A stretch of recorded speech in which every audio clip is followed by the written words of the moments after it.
I have a dog.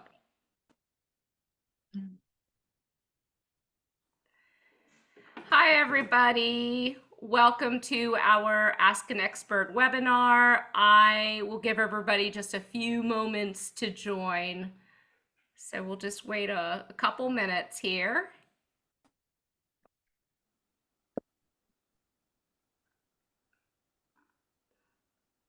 And I see everybody still coming in, which is great. Welcome, welcome.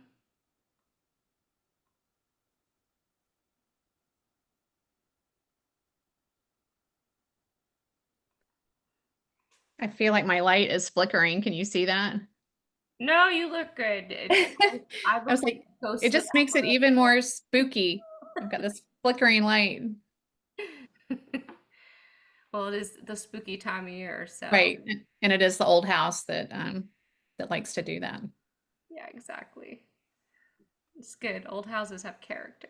Yeah. And sometimes I do think it's a little bit haunted, but You never know.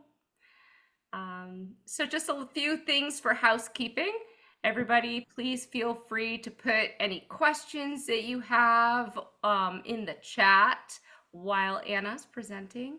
And I think we have the Q&A also. Yep, I will be monitoring both of those. So wherever you put your questions, we'll see it. We will be able to have some time at the end to make sure we get all the questions answered. I think we might stop a few times during the presentation just to field a few questions as well, based on the topics that are just covered. But we are fortunate today to have Anna Novak, the owner of Home Transition Pros. We're so glad that she is here.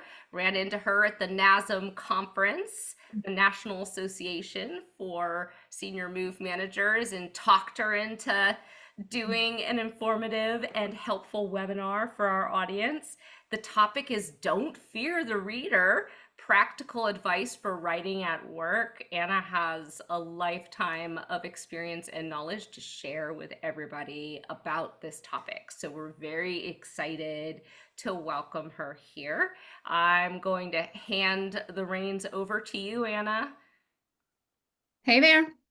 Thank you for having me. I was thrilled to be invited. And when Max Soul gave me the opportunity to choose a topic, writing came to me immediately. Writing is kind of my first love, something that I love to do. And I've spent a long time talking about it and reading about it. And I just think it's such an important piece of running a business and communicating and marketing. And it's just such a big part of all of our businesses. So thank you for the opportunity, and thanks for tuning in to such a nerdy topic on the night before Halloween. So thank you for coming. So the first thing we want to talk about is the goals, and these were advertised to you guys when you signed up for it, but we'll go over them quickly. So it's really about how to approach writing tasks at work, and to have a deliberate kind of methodology, to inform your writing, so that you're not just sitting down with a blank piece of paper and not really knowing how to start, or worse, waste a bunch of time and not have your writing really be, effective. So we're going to talk about approaches to writing.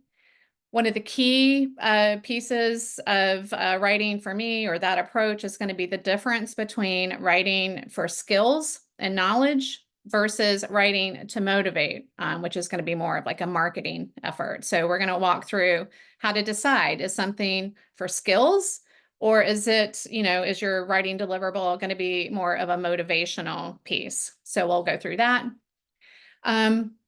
I'm a content marketer. Most of you guys know that. I'm crazy about content, and I'm going to share some of my secrets with you about writing content from scratch, but then also finding content, and how important it is to include content into your communications, your marketing, and even your staff communications. So we'll talk about that. The man of the hour, or whoever it is of the hour, is Chat GPT. I know some people say, well, I don't need a class on writing. Chat does all my writing now, which is great. If you've managed to leverage chat, I've definitely been learning a lot about it just over this past year.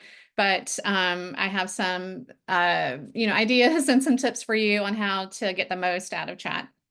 And then at the end, we're going to talk about the content library and the importance of really being deliberate about creating your content, kind of finalizing it, and then putting it in a place so you can easily find it. And that way you'll never have to start with that blank piece of paper. You're always going to have something to start with. And over the years, over time, this will really build up and save you a ton of time and keep really quality content out in front of your audience. So you guys are writing a lot of different things. These are all just types of writing that I'm sure most of you have had to do in your role as a small business owner or, in management with your small business. Some of these, strike fear into people. I know, and actually, if any of these strike a chord with you and you want to put it into chat, that would be fun. But this is a lot, and each one of these kind of deliverables has a different kind of methodology behind it. So if it feels overwhelming and like it's hard to create all these products, it's because it is. Writing is tough. And if you don't have experience with it, and if you never, studied it or had to do it before, there's a big learning curve. I know for me, writing recommendations for employees is difficult. That's one of those tough writing assignments that everyone likes to put off. It just feels like a big burden. Training in general is something that I love to write for, but I know it doesn't come naturally to everybody. Social media posts, somehow, I mean, I keep coming up with them, but it's tough, like to get out there and have something that not everybody else has. Presentations can be difficult too. But these are all the types of things that you are expected to write and to write well as a business owner. And I suspect that some of you guys are here tonight because you love to write. Hopefully you think, oh, that's my favorite topic. I want to go see what Anna has to say about that. If you love to write, welcome. Happy to have you. Can't wait to hear what you think. And then there are some of you who do not like to write. And I meet a lot of people in the organizing and senior move industry in particular, real estate too, honestly, where writing is kind of a pain point for them. So I would say, first off, just like we just talked about, writing is difficult. It's kind of high stakes. It's the face that you're putting out there for your business. It's what you're sending to your employees, your referral partners, your clients. And so it is kind of a high stakes game. So you can treat it as such. So what I like to do is to keep an ongoing list of my writing tasks, just to kind of honor that this is a process that's going to take a little bit of time. I like to do it when I'm not completely like in my day and all distracted by everything else that's going on. I set aside time most days of the week, after my first cup of coffee, before email, before anything else. If I have a write-in assignment, I can get a lot more done when my mind is fresh in the morning and it's not distracted by all of these other activities of the day. So whatever works for you. Some people like to write at night, so whatever works for you, I would say treat it like the important activity that it is, set aside time for it. And the third one is don't expect to finish it all in one sitting, especially if you don't like to write. You're like, oh, I just got to get this thing out, like bam, send. And you may not get the best outcome with that, so most people, especially with bigger writing assignments or even smaller kind of high stakes ones, build in the time that you need to write it, reflect on it, maybe come back the next day or later that day and look at it again, because you can almost always find something to kind of fix, or if you read it with fresh eyes, it may not say exactly what you wanted it to. So definitely writing is something that takes practice, and you can't really rush it, even if you're good at it. So this is the big tip. Anytime you're writing anything at all, you need to ask yourself, why am I writing this? What is the outcome that I'm expecting, or the outcome that I'm hoping is going to happen after my reader reads this thing, So it seems like a simple question, but I wouldn't start writing anything without knowing exactly what that outcome is that I want. And I'm going to give you some examples of those. So when you're writing for outcome, it needs to be, generally speaking, an observable outcome. So observable is something that you can actually see them do, something that you know that they've done it when they've done it. And so here's some examples, and we're going to use these same 4 examples for the whole presentation. So we'll debut them here. But so let's say that you've got your staff manual, and one of the observable outcomes, that you want from writing for this manual is that you want your employee to adhere to the company rules about dress and conduct. You can see that. If they show up for work appropriately, you can tell that they got it right. The one to the right of it, this could be client education or instructions on the job to prepare your belongings for an online auction. It's done if they've done it correctly. You can see the output of that. Just general marketing language, which we all write just off the cuff all the time, is just very common example would be to schedule a call. We just want to get them on the phone, just whatever it takes. We just want to get them on the phone. And we'll know if they made that appointment. And then this last one is something I talk about a lot, and that is email marketing and newsletter marketing, and just the fact that we're expecting some kind of activity out of this. We're expecting a behavior. We're trying to shape behavior. So anytime you're writing an email or a newsletter or any type of communication like that, tell them what you want them to do about it. You need to have in your mind, well, are they just going to read this and put it and delete it? Or what's the goal? What do we want them to do as a result of reading the writing that we did? So this is what I mean by observable outcomes, versus something much less specific, like behaving on the job, or hiring me or whatever. It really needs to be observable, specific goals that you're writing for. Okay. So when you're looking at these observable goals, this is the question you need to ask yourself. And it might seem like an extreme question, but it's actually super handy once you kind of start asking it of things. And that is, could they do this thing if their life depended on it? This is a classic question in instruction, in training. Could they do it? Because if they could do it, they know how to do it. If they can't do it, they're going to need some additional, information. So let's go through those other examples that I gave you, and we'll kind of look at what this looks like. So do they already know how to do this? So adhering to company rules about dress and conduct.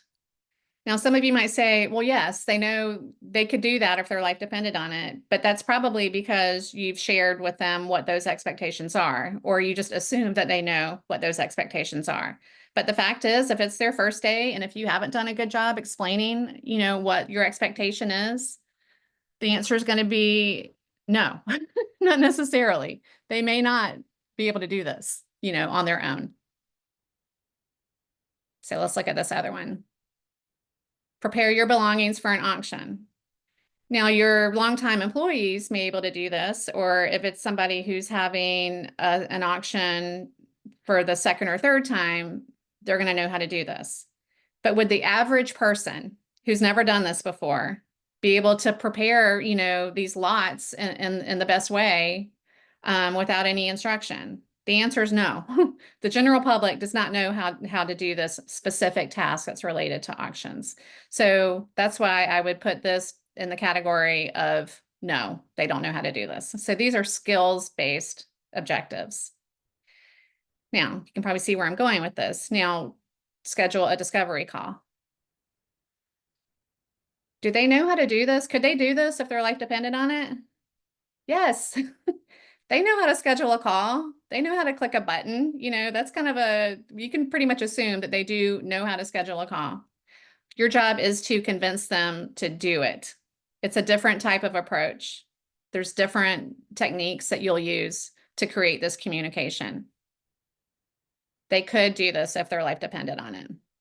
And then again, the last one about the email, could they forward this to another referral partner?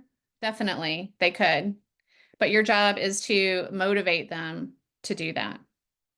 So when you start asking yourself, whatever the goal is that you want to achieve with your writing, make this the first question you ask. Could this behavior happen with no information? Is it motivation or is it skills? And there's your first code word, which is skills.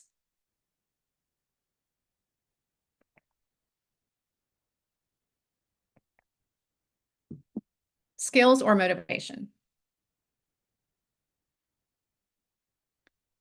And as I've said, there's going to be different approaches depending on whether you're writing for skills or if you're writing for motivation. So skills is going to be the type of writing that includes any kind of instructions, telling them how to complete a certain task or a series of tasks, telling them how to behave in a certain way, any kind of instructions that you're giving them. A good example of this is going to be the policies and procedures that you write for your staff. Any kind of helpful, tips or whatever that you're providing, any types of specific tasks that need to be completed, you're writing for skills. So you don't need to motivate them. You just give them the information. When you're writing for skills, you're just giving them the information that they need to complete the task. Now, when you're writing for motivation, it's a whole other ballgame. It's a lot less straightforward. There's a lot more creativity that's going to be involved. There's a different methodology that you will use, a different formula that you'll use when you want to write for motivation. It's much more about being persuasive. This is the type of writing that you do for the most part for marketing. And definitely it's a big part of content marketing also. Although content marketing, you could say, kind of falls into both of those camps for skills and motivation. But we'll talk about that in a little bit. So this is the formula that I would advise you to consider if you're writing for facts, if you're writing for skills. And this is when, no, they don't necessarily know how to do this thing that I want them to do. So these are the best practices for that, is to use a list, something that's easy to read and short. Break it into smaller pieces. And I'm going to give you examples of these, but definitely kind of putting into smaller chunks is definitely a best practice when you're teaching, when you're writing for skills. You definitely want to provide clear examples, paint a picture for them with your examples so that there's no room for interpretation on what it is that you're trying to communicate to them. And then this last one is about feedback. And it's about, I'm giving you instructions to do an observable behavior. How is it going to be measured? You need to think through, well, how will we know when they've completed that? How are they going to know when they've completed that? It's like when you're doing math and the answers are in the back of the book. Where's your feedback? How are you going to know that this task has been completed? So we'll do an example of this one. So that we'll go back to the company rules. So since you're writing for skills for this particular outcome, we're going to work on lists. You can provide a detailed list of exactly what the expectation is and be very detailed. You can list it into smaller pieces. You can divide it into sections like dress, language or language not to use, language to use, just policies about being on the job, about, using the phone or using the bathroom or what your policy is about things that got thrown away. You need to think through all of these scenarios and really capture it all together and give examples so that there's no question about what the instructions are. So an example, you give them a scenario. You might say, oh, well, you're on the job, you get a call from your husband, he knows you're working, he wouldn't call unless it was important. What do you do? What is your policy about that? Be very clear on what the expectation is that you're setting. and then give them solutions for it. And then you want to follow up, and this is kind of the hardest part. You say, well, how are we going to measure this? So for this example, it might be something like you would explain, like, well, who's in charge of monitoring, your behavior and dress at work? Do you have a team leader? Do you do a lineup before you leave? Does your team give feedback on each other? Do you ask the client? Just think through, like, how is this going to be measured? And communicate that to the person that you're training, or setting the expectations with. So we had two skill-based outcomes. And the second one, the steps are the same. It's a little bit of a longer process. So this one is for the client or the employee to complete a checklist, for lotting their auction items. So again, this time you're going to give them a checklist of what being finished looks like so that they can know very clearly what the expectation is. Again, you want to divide it into smaller pieces. You might section it into time or room-based goals, or, but definitely break it into small pieces so it doesn't feel so overwhelming. Give plenty of examples. So in this case, you might show them or explain, what goes into a successful lot. Is 10 baskets fine, but 50 is too many? Like, really be specific about what success looks like and what they need to know to achieve this task. And then finally, how is it going to be measured? So for this one, I thought, well, if I've asked my clients to do this job and I've given them these specific instructions to do it, what am I going to tell them? How is it going to be measured? How will they know that it's done? And I might say, well, when my team gets there, my team lead is going to walk through all of these with you and we're going to check them off together.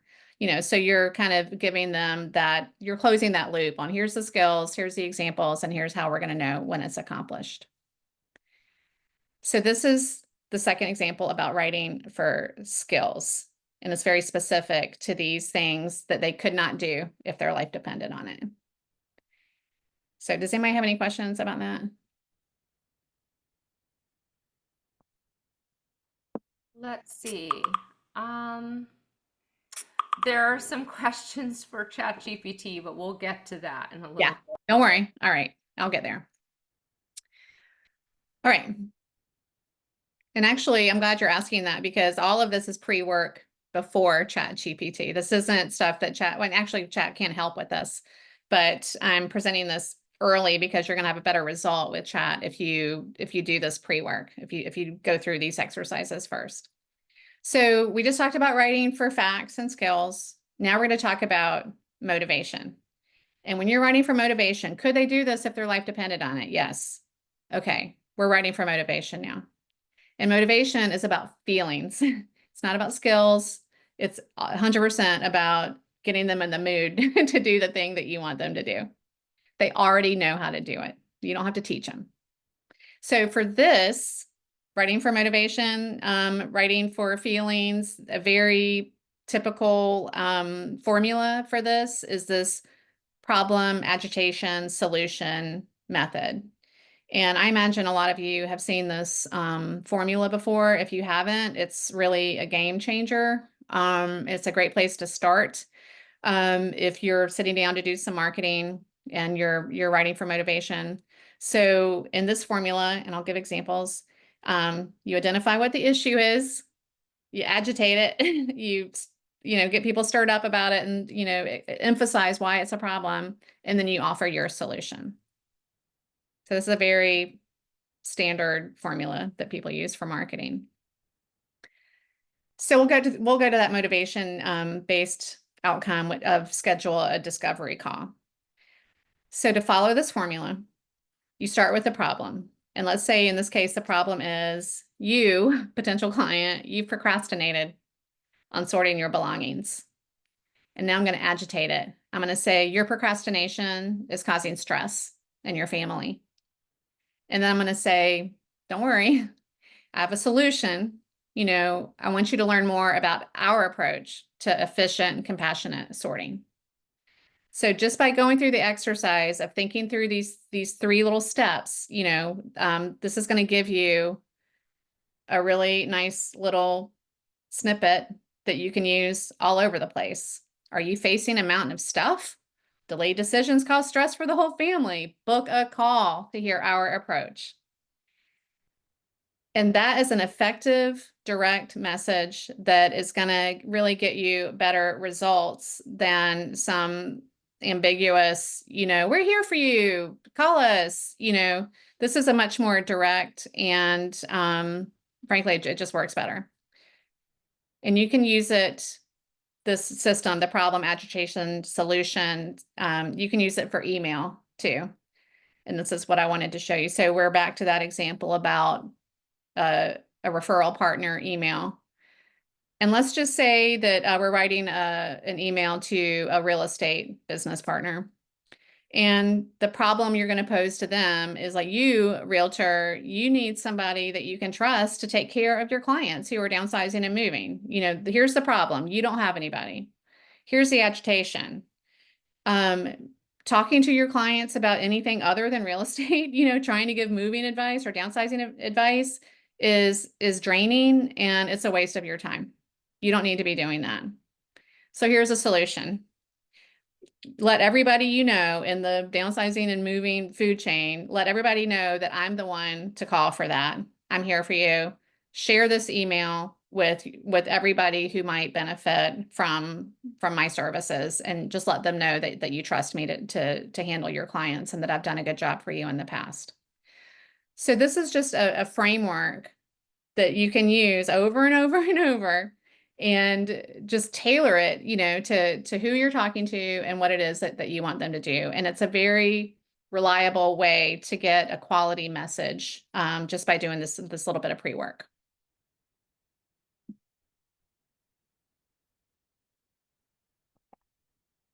So when we're writing for motivation, especially for people who are in the moving, downsizing, move management, organizing business, our target market is usually a woman over 50.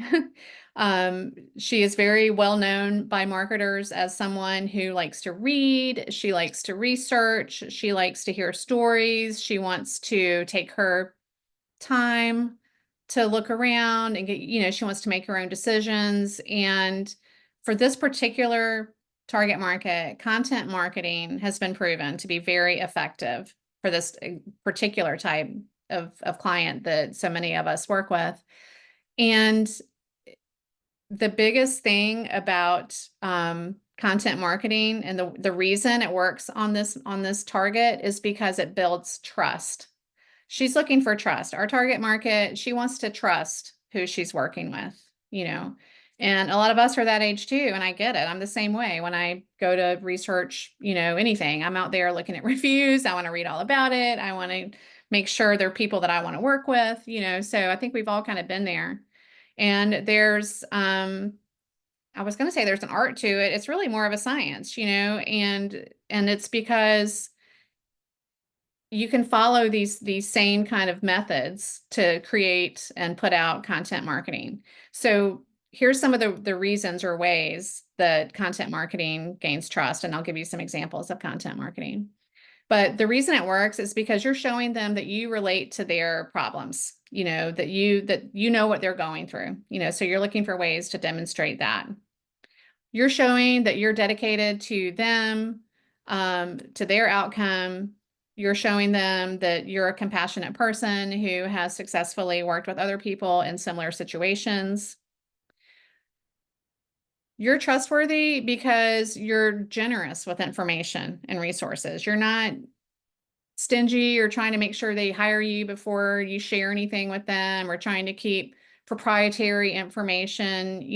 When you're generous and open with your potential clients, they appreciate that. They see that as a trust metric. They see, oh, this is somebody that doesn't have anything to hide. She's not trying to back me into a corner and trick me into, hiring her to get some secrets or whatever. Being very open and very generous is a good quality, and our clients appreciate that. And along those same lines, content marketing is a long game. And a lot of our clients are playing a long game, as you know. So it's just really important to consistently be putting a message out there that says all these things that we just talked about, that you're relatable, that you're dedicated, you're compassionate, you're generous.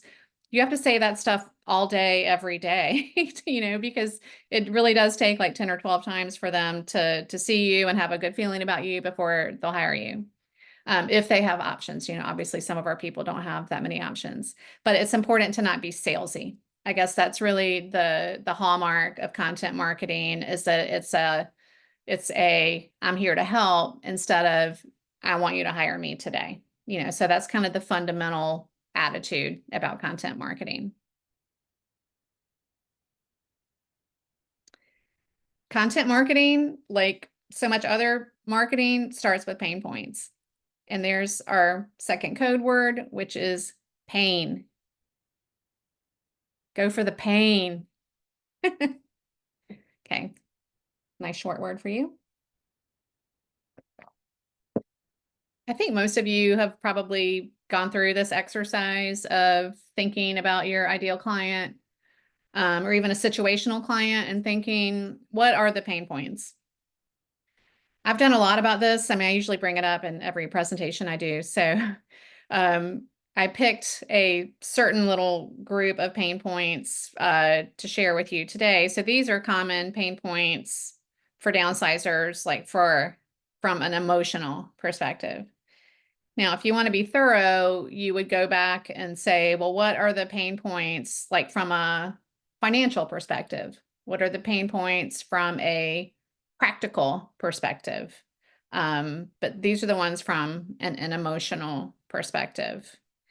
And you guys know this. I mean, you've heard all of these before. These are very common.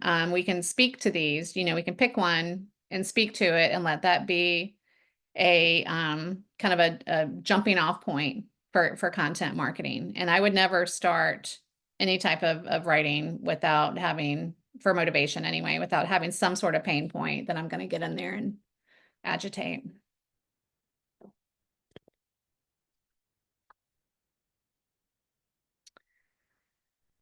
So writing down pain points is one thing, and Chat GPT can help you with that. If you can type in, give me some pain points, and that helps. But when you're writing for content marketing, you really need to go a little deeper, with your clients. You need to go a little bit deeper into their experience. And the deeper you go, the more specific you are, the more real life, details that you have, the more successful you're going to be at really relating to people with your content marketing. So this is actually what I do. I try to listen to real people. I learned a couple summers ago, I listened to a podcast and it was about copywriting. And it was a big aha moment for me because the woman said, writing copy is more about listening than it is actually writing. So professional copywriters spend the first, 60% of their time researching, listening, trying to get to those nuggets, So, and I think we need to do the same thing. And one of the ways that I like to do this is just to keep my ear to the ground with my own clients. When you're talking with your clients, and not necessarily even just at the beginning of the engagement, but the whole way through. Listen, like, what are they worried about? You can hear, and they'll say it. Just keep your ears, keep your ear open. Just listen to what they're saying. They'll tell you what their fears are, right? So write that down. Take notes on that. What are they fearing? And then obviously other sources are just the resources that are already out there. More and more people are talking about this. More and more people are doing profiles and stories and articles about people going through a move, an estate clear out, an auction, a downsizing project. So I like to read all those. And NASM sends them out. NAPO sends them out sometimes. I've got tons of them on my website, but just staying current, and then just looking for inspiration. And then my last little insider tip that I'll give you on that is that, like, if NASM does an article with the New York Times or the Washington Post, my home newspaper, read the comments. The article's great, but when you dig down in there and start reading all the comments of the people, they're dying to talk about their experience, and you're going to get some really good, honest, ideas about what real people are thinking about these ideas if you read the comments. And so that kind of goes for Reddit. I do Reddit sometimes, or you could go on Facebook, just take the time to look around and get inspired by real stories before you jump in and just think that you assume you know what people are going through, or thinking that you know the way to their heart. Because if you do a little work up front, it's going to pay off. So this is where we get into storytelling, which is an important part of content marketing, which is an important part of motivating people to do what we want them to do. And I know at NASM last year, it came up a lot, this whole idea of storytelling. And I remember even like early in my career, there was a lot of talk about storytelling. And I got to be honest, it's been a hard concept for me to grasp, I mean, yes, you want to tell a story to be relatable, but what does that look like? What does that mean? How do you employ that? I mean, how does that translate into a written product? So I've actually been learning a little bit more about it lately. I got inspired at NASM, and I recently found an online resource, and I'll show you, that really kind of helps you work through some of these issues around storytelling and story marketing. And what I realize is that working through a worksheet like this, going through this process of thinking through the storytelling techniques that are out there and available to you, it can be very valuable. It's very useful to think through the problem, I guess, like from your client's perspective or from your referral partner's perspective, following a method to really nail down what your value proposition is for them. It really guides you into thinking about your client journey in a way that you wouldn't necessarily think about it. Like from your perspective, is one way, but our readers, and our clients want to hear things from their perspective. They want to hear about the benefits to them. They don't want to hear about what we're bringing. They want to hear about what they're getting, and so doing this exercise can really be helpful. And then just finally, it's really great pre-work to think through these storytelling kind of methods to do anytime you're walking into a situation where the stakes are high. I've done it like if I'm going into a meeting where I just want to make sure that I'm communicating everything that I'm bringing to the table, or that I'm going to be heard in the way I want to be heard, that I'm going to touch the points, that my business partner or client, wants to talk about. So it's been an excellent way for me just to get clarity around any kind of communication. So I know I've built it up. So here, this is what it looks like. So this is a free tool online. It's on mystorybrand.com. And I've told a few people about this, and they've tried it and said it really did help, especially if you're somebody who has a hard time getting started. And you can see, I'll need my glasses, but it gives you the little prompts of, think about this person. What do you want them to do? And what is their problem? And it'll actually, if you dig a little deeper, it'll give you a little bit more nuanced instructions on how to do this. And it talks you through this whole journey, and it really prompts you to capture some of the things that you may not capture just automatically on your own. And then when you go through the whole process, you'll see that you have a lot more to work with than you did before.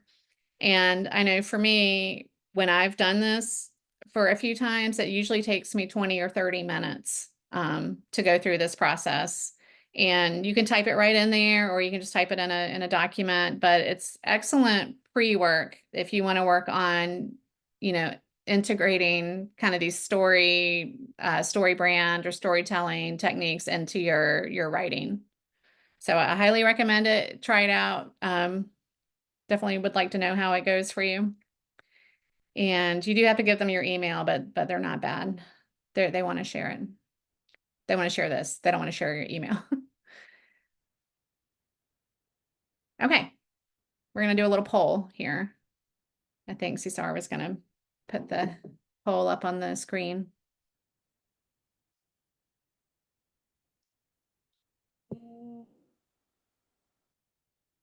So the question is, it's really easy.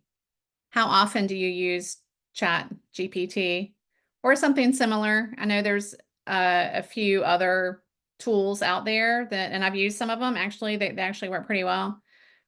For the purposes of this presentation, we're gonna call it Chat just because they were there first, and that's the one that we all know what we're talking about. Oh, and I like that last one. That's the completely. I have to think most people have heard of it, but maybe not. I know some of you have not used it, and I know that some of you rely on it pretty heavily. So it would be interesting to see how it plays out with the audience that we have here tonight.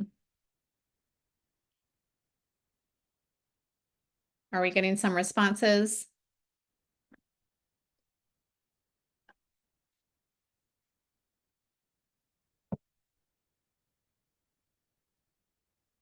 Yes, we are. I'm sharing the poll now.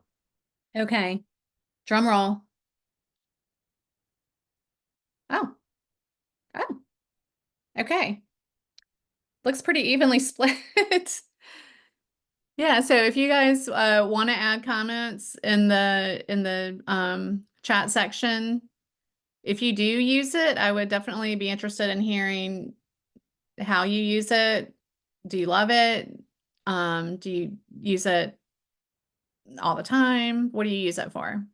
And we can kind of talk through those later after the slides. But thank you for participating in that. Okay. Well, I'm gonna give you my advice about it.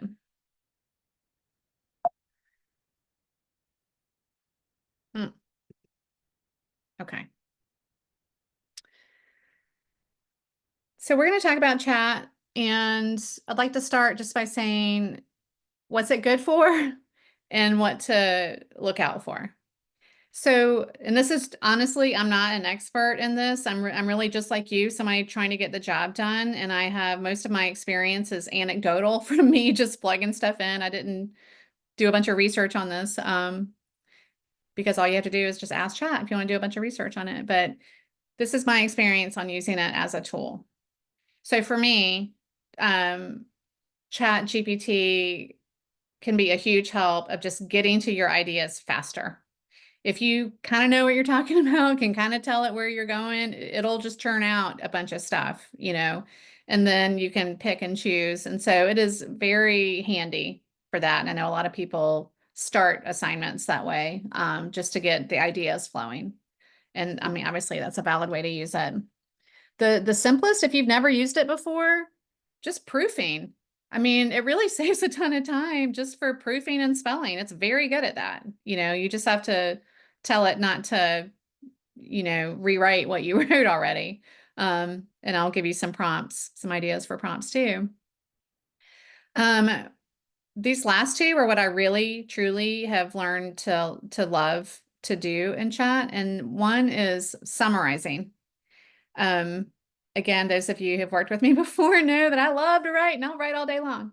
And chat has been very good about summarizing, what I've already written and making it more palatable, making it shorter. And that has been a real help for me, just because of my tendency to write long things. And it's pretty good at getting to the point, which is really helpful. And then my very favorite way, which I'll show you, is translating content into different types of deliverables. So once you have something good in there, you can say, well, hey, make this into a email, make this into a PowerPoint, make it into a whatever. And it's very good at doing that. And that has been a real game changer for me. So when we talk about pitfalls, and if you guys have experimented at all, you probably have experienced some of this. But if you go into this and say, hey, I want to write a manual about, auctions or whatever, it's going to give you some stuff. And at first you're going to be like, hey, wow, that's awesome. And understands auctions. But if you read carefully, it can take you into a direction that you did not want to go in. Now, it'll read well, it'll be well written, but it's not a mind reader. It doesn't know what you're trying to accomplish. It's just, obviously, it's just an algorithm that's picking up keywords. So if you don't put much into it, you're going to get something out of it, but it's probably not going to be useful. And then if you're just putting in some generic thing, tell me about this or that, it's going to give you a pretty generic response too. And just keep in mind, it's given everybody else that same response or close to it. It is actually a little bit different because I've sometimes I'll go in and ask it the same question a day later and it's a little bit different. But there are so many people who are now using this as a tool. It's almost like a language of its own, and you can spot it. It uses certain words that you just wouldn't say and nobody really wants to say, so it's just kind of has this generic kind of quality to it that you have to look out for. And then I guess that's just the whole idea of authentic voice. And especially if we're talking, not even especially for all of this, you're talking to people that you care about. You're writing for people that you want to have a good experience working for you. You want to have them to have good experience, you working for them. You want your content to resonate with them. You're putting time and effort into writing for people. Make sure it's good. Make sure that it represents your brand. Make sure that it has a singular voice, that they'll know it's you talking to them. And that may seem like a tall order, but it's not that big of a deal if you're comfortable just going back and editing, and just taking that extra step to make it something that's really more authentically you or your brand. And please don't go out there with a bunch of generic GPT, because then it's going to have the opposite effect, right? It's going to look like, oh, she just ran that through chat and we both know it took her less than a second. She's not that interested in what I'm doing. So you just need to be careful. And again, this is my opinion, but it can be great, but you definitely need to put your own mark on it.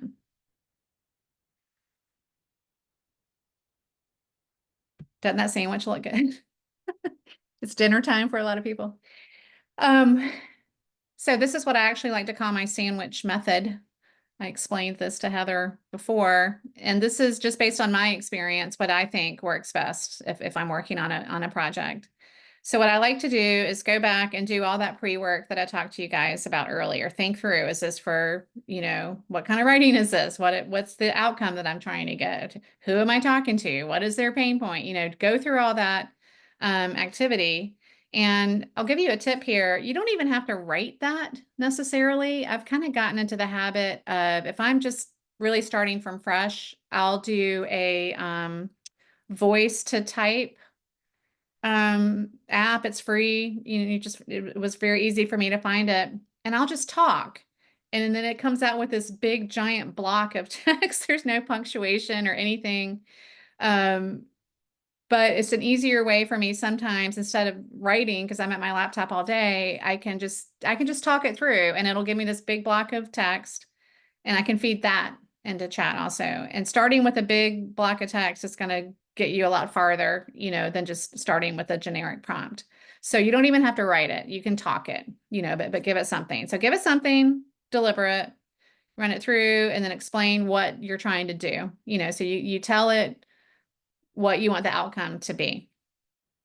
Let it do its work, and it can be a conversation a little bit. You can say, oh, well, you forgot the part about this, or don't focus so much on that, and then just try to get it as close as you can, just from a clarity or just from a content perspective. And then go back in for your own second edit. And then you can zhuzh it up. You can make it sound more like you can put in real examples if you need to.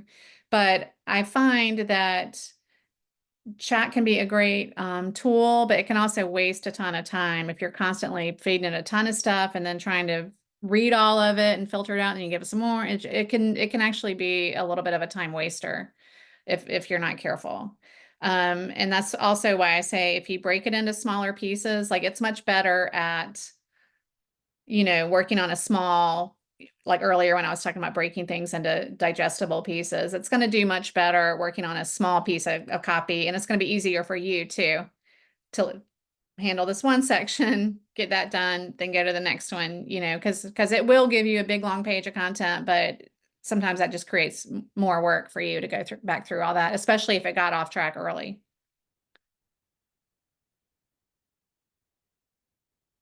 Okay. So I thought we could do this together later if you guys feel like it after the slides, but I would encourage you to try this at home, whether you've used it or not. This is my favorite way to use chat. So you would put in everything that I just talked about. And so in this example, I'm writing to motivate. It's marketing, basically. They could do it. I just need to motivate them. The outcome will be a decision to schedule a call. This is that call to action, that to schedule that call with me. I'm going to give them the pain point. I'm going to pick one of the pain points from my list, or I'm going to pick one of the pain points that I've heard from my clients, and I'm going to tell chat what that pain point is. And then I'm going to tell chat to go ahead and use that problem agitation solution method because it knows how to do that. And if you give it enough early on, if you've really narrowed down your focus and your output, you give it that. It'll give you what it gives you. You can say, I wanted it longer, I wanted it shorter, I wanted sections or whatever. So you get that right. And then at that point, I would probably go back and edit it for voice and just to make it a lot more personal.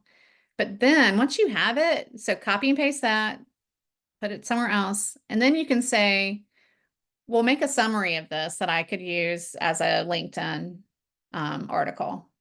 And then bam, it does that. And then you can say, we'll make this into an email, where the audience is a potential client and I saw them at a meeting, or I know them from church or whatever, just tell them what you want it to say and it'll do that very quickly. And then you can say, okay, well, now turn it into an email that I'm going to send to a real estate person. And I want the outcome to be this or that. So it will do all of those things. And it does a really good job of that. And then at the end, you can say, okay, now break this down into a 2-sentence thing that I can use on Facebook. And it will do that too. And I love it for that, because you're just getting so much more mileage out of that homework that you did earlier. And so now you did your work. It was a little bit painful, but now you've got this really clean copy and you've got these, 5 or 6 different deliverables that you can use, and you can feel confident about them because you did that pre-work, that the formula is at work. So that's the way that I do it. And I would just encourage any of you to just take any topic and see and experiment with how it can easily create more products out of something that you're happy with, the first time around.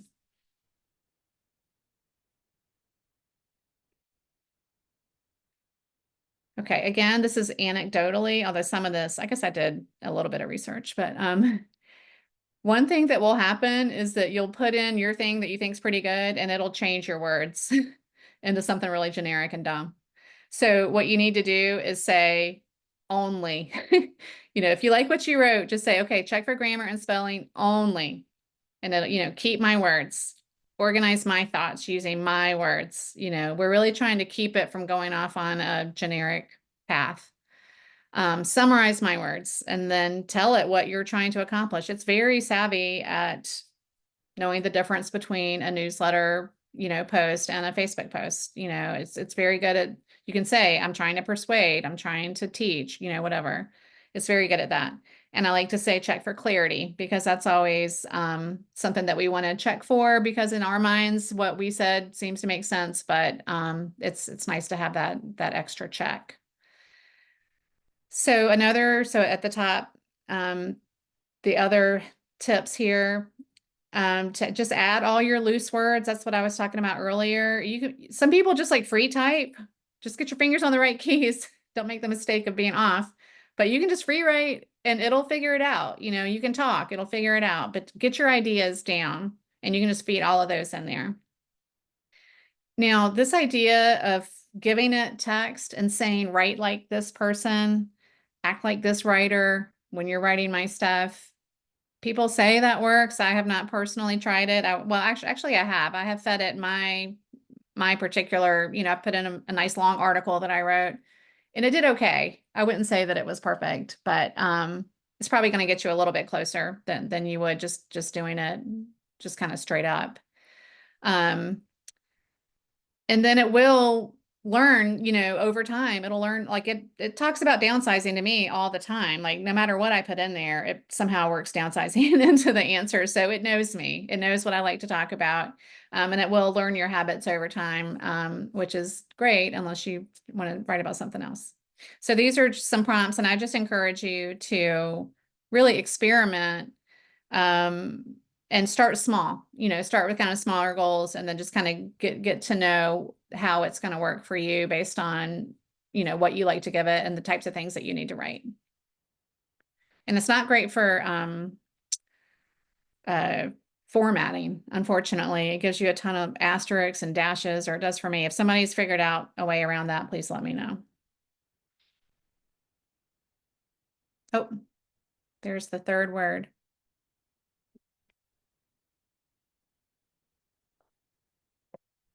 And it's content. Are we done? Are we over? Okay. So here's the content library. All the stuff that I just talked to you about making and keeping, you can use chat or not, but whatever you make, save it. Keep it for yourself. Make sure that you have a naming way that you're doing it. You can arrange it by calls to action. You can arrange it by topic. You can, just stick to a standard naming convention and track when and where you used it. And this is going to be very valuable to you as you start to build an inventory of this type of product. And I put your ideas are welcome because I'm not very organized with my files. And I know we have a bunch of professional organizers, hopefully, who are here tonight or will eventually hear this. And if you have ideas, call me. I could use some. But I do know that having this content really saves me from having to start with a blank piece of paper.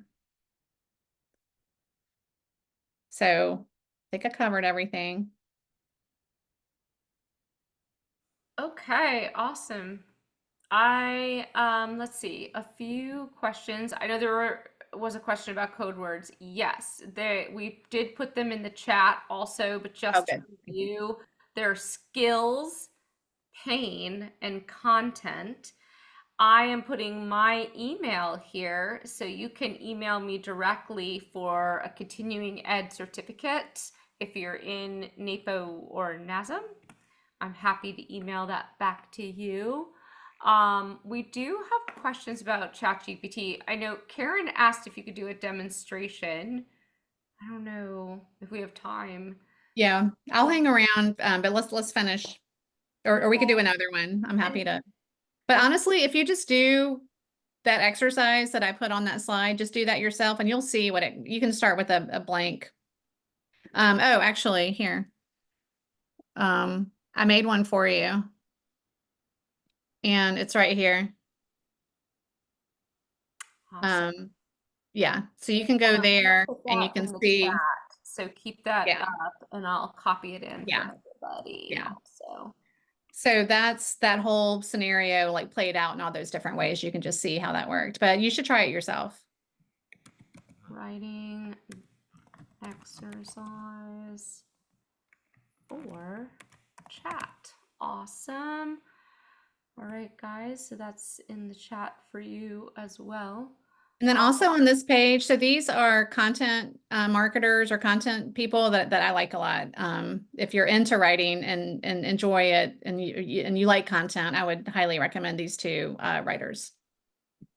Awesome. That is good to know. Okay.